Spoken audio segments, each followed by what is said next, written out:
In your book, you discuss cholera parties in which Parisians gathered and danced cholera waltzes dressed as corpses. Are you seeing any parallels now? Where are people being fatalist and throwing caution to the wind and gathering without taking proper social distancing precautions? Yes, yes, I'm seeing it everywhere. I think we all are.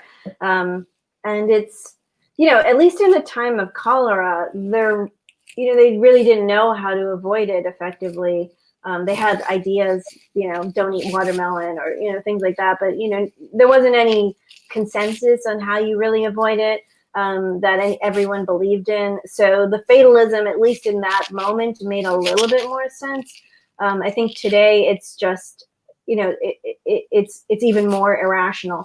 Except, I think the other part of the story of COVID-19 that's not being told properly is just the story of risk perception and how people behave according to how they perceive their personal risk, and that is legitimate. That is a legitimate decision-making process that people go through all the time. We have to sort of understand it and respect it, and then work with it.